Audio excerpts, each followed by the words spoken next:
नमस्कार। आज हम एक ऐसे शख्स की कहानी में उतर रहे हैं जिनकी जिंदगी सिर्फ उनकी अपनी नहीं बल्कि पूरे एक देश की कहानी बन गई। जी हाँ, हम बात कर रहे हैं जवाहरलाल नेहरू की, जिन्हें हम आधुनिक भारत का निर्माता भी कहते हैं। तो चलिए उनकी कहानी को परत दर परत खोलते हैं। आधी रात के समय जब दुनिया सोती है, भारत जीवन और स्वतंत्रता के लिए जागेगा। ये सिर्फ शब्द नहीं थे, ये एक पूरी सभ्यता के फिर से जन्म लेने का ऐलान था। और ये शब्द कहे थे उस इंसान ने जिसने भारत को उसकी नियति से मिलाया। पर सवाल ये है कि इस ऐतिहासिक पल तक पहुंचने का उनका सफर वो कैसा था। असल में ये एक बहुत ही अनोखे विरोधाभास की कहानी है। उनकी पूरी कहानी ही आप कह सकते हैं विरोधाभासों से भरी है। देखिए ना, एक तरफ जन्म से मिली शानदार जिंदगी, सुरुचिपूर्ण बंगला, अंग्रेजी ट्यूटर, घोड़े की सवारी, और दूसरी तरफ नियति ने उनके लिए चुना था संघर्ष का रास्ता। 9 साल से ज्यादा जेल में, एक बटा हुआ देश और फिर पहले प्रधानमंत्री की जिम्मेदारी। तो सवाल ये उठता है कि कैसे एक राजकुमार जैसी जिंदगी जीने वाला नौजवान एक देश का सबसे बड़ा सेवक बन गया। तो चलिए, कहानी शुरू होती है साल 1889 में इलाहाबाद के एक बहुत ही आलीशान बंगले से। यहीं पर जवाहरलाल नेहरू का जन्म हुआ, एक ऐसे परिवार में जहां दौलत, रुतबा और पश्चिमी सोच की कोई कमी नहीं थी। सच कहें तो उनका जो भारत था वो उस वक्त के करोड़ों आम भारतीयों के भारत से मीलों मीलों दूर था। उनका बचपन कैसा था? अंग्रेजी नौकर, घुड़सवारी, बड़े बड़े बगीचे, यूरोप से आया फर्नीचर, विदेशी शिक्षक, मतलब हर तरह का ऐशो आराम था। लेकिन यहाँ एक दिलचस्प बात है। उनके पिता मोतीलाल नेहरू इस बात को लेकर बहुत साफ थे कि ये सारी विलासिता उनके बेटे को अहंकारी न बना दे। उन्होंने पक्का किया कि जवाहरलाल में विनम्रता आए और साथ ही एक आधुनिक, एक साइंटिफिक सोच की नींव पड़े। लेकिन ये जो आरामदायक दुनिया थी, ये हमेशा के लिए नहीं रहने वाली थी। जब वो पढ़ाई के लिए इंग्लैंड गए तो वहाँ उन्हें पहली बार ये एहसास हुआ कि वो एक गुलाम देश के नागरिक हैं। और बस यही वो एहसास था जिसने उनके अंदर राष्ट्रवाद की पहली चिंगारी जलाई। तो हुआ ये कि 15 साल की उम्र में वो इंग्लैंड के हैरो स्कूल गए, फिर कैम्ब्रिज के ट्रिनिटी कॉलेज। 1912 तक वो बैरिस्टर बनकर भारत वापस भी आ गए। लेकिन वकालत में उनका मन बिल्कुल नहीं लगा। उनके अंदर एक अजीब सी बेचैनी थी, कुछ बड़ा करने की चाहत। और फिर 1916 में लखनऊ में उनकी मुलाकात हुई महात्मा गांधी से। इस एक मुलाकात ने, आप कह सकते हैं, उनकी जिंदगी की दिशा ही बदल दी। अब देखिए, गांधी जी से वो प्रभावित तो थे, लेकिन शुरुआत में नेहरू एक नरमपंथी थे। मतलब वो ब्रिटिश सिस्टम में ही सुधार चाहते थे। तो फिर सवाल ये है कि ऐसा क्या हुआ, ऐसा क्या बदल गया कि वही नरमपंथी युवा बैरिस्टर एक ऐसा आक्रामक राष्ट्रवादी बन गया जिसे पूर्ण स्वतंत्रता से कम कुछ भी मंजूर नहीं था। इस सवाल का जवाब 1 साल में छिपा है। 1919, एक ऐसा साल जो भारतीय इतिहास में एक काले अध्याय की तरह दर्ज है। जलियांवाला बाग नरसंहार, इस एक घटना ने नेहरू को अंदर तक हिला कर रख दिया।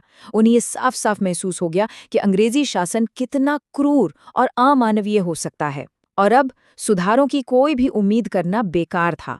बस इसी एक घटना ने ब्रिटिश न्याय से उनका भरोसा हमेशा के लिए तोड़ दिया और उनके लिए संघर्ष का रास्ता तय कर दिया।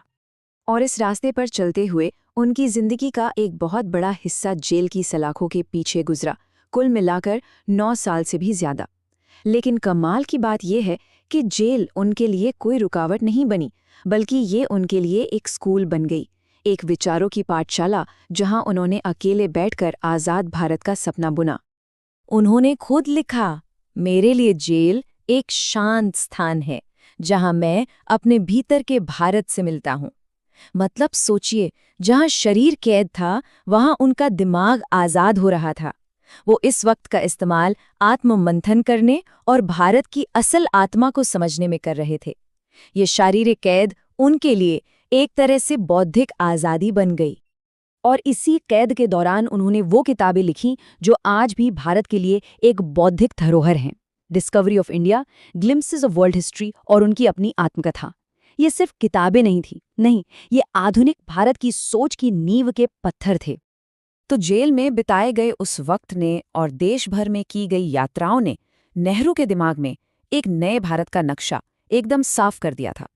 कैसा भारत? एक आधुनिक, एक प्रगतिशील और एक न्यायपूर्ण भारत। ये एक ऐसा ब्लूप्रिंट था जो अपनी जड़ों यानी परंपरा को भी साथ लेकर चले और आधुनिकता को भी अपनाए। अब ये समझना बहुत जरूरी है कि गांधी और नेहरू के रास्ते थोड़े अलग थे। देखिए, एक तरफ गांधी थे जो ग्राम स्वराज, धर्म और नैतिकता और अहिंसा की बात करते थे। वहीं दूसरी तरफ नेहरू थे जिनका जोर था औद्योगिकरण पर, विज्ञान और तकनीक पर, समाजवाद पर। दोनों के रास्ते अलग दिखते थे, है ना? लेकिन इन दो अलग अलग सोच का मिलना ही आजादी के आंदोलन की सबसे बड़ी ताकत बना। इसी ने परंपरा और आधुनिकता को एक साथ जोड़ दिया। तो नेहरू की सोच का जो मूल था वो एकदम साफ था। उन्होंने आजाद भारत के लिए 4 मजबूत खंभों की कल्पना की। पहला, साइंटिफिक सोच यानी वैज्ञानिक दृष्टिकोण। दूसरा, लोकतांत्रिक समाजवाद। तीसरा, मॉडर्न इकोनॉमिक डेवलपमेंट यानी आधुनिक आर्थिक विकास। और चौथा, सबसे जरूरी, सामाजिक न्याय। मतलब एक ऐसा सिस्टम बनाना जहां लोकतंत्र के रास्ते पर चलकर आर्थिक बराबरी भी आए और किसी की व्यक्तिगत आजादी भी न छीनी जाए। यही था उनके सपनों का भारत। तो अब हम पहुंचते हैं कहानी के आखिरी और सबसे अहम पड़ाव पर, आजादी से ठीक पहले के वो साल जो बहुत उथल-पुथल से भरे थे। और इन्हीं सालों में नेहरू एक ऐसे नेता के तौर पर उभरे जिन पर कोई सवाल नहीं था। एक ऐसा नेता जिन्हें अब एक नए देश को रास्ता दिखाना था। उनका ये सफर देखिए, 1929 में उन्होंने पूर्ण स्वराज यानी पूरी आज़ादी की घोषणा की। 1942 के भारत छोड़ो आंदोलन में उन्हें फिर गिरफ्तार किया गया और फिर 1946 में उन्होंने अंतरिम सरकार का नेतृत्व किया। हर एक कदम, हर एक घटना उन्हें देश के पहले प्रधानमंत्री की बड़ी जिम्मेदारी के लिए तैयार कर रही थी और आखिरकार 1947 में वो भारत के पहले प्रधानमंत्री बने। और फिर वो रात आई, 14-15 अगस्त 1947 की आधी रात, जब नेहरू ने कहा, "At the stroke of the midnight hour, when the world sleeps, India will awake to life and freedom." उनकी आवाज में एक नए देश ने, एक आजाद देश ने अपनी पहली सांस ली। उस पल वो सिर्फ एक राजनेता नहीं रहे, वो एक राष्ट्र निर्माता बन चुके थे। तो अंत में सवाल यही रह जाता है, कैसे एक अमीर घर में पैदा हुए एक लड़के की अपनी निजी यात्रा दुनिया के सबसे बड़े लोकतंत्र के जन्म की कहानी बन गई? शायद इसका जवाब इस एक बात में छिपा है कि उन्होंने अपनी किस्मत को, अपनी नियति को भारत के भविष्य के साथ कुछ इस तरह जोड़ दिया था कि दोनों को अलग करना नामुमकिन हो गया।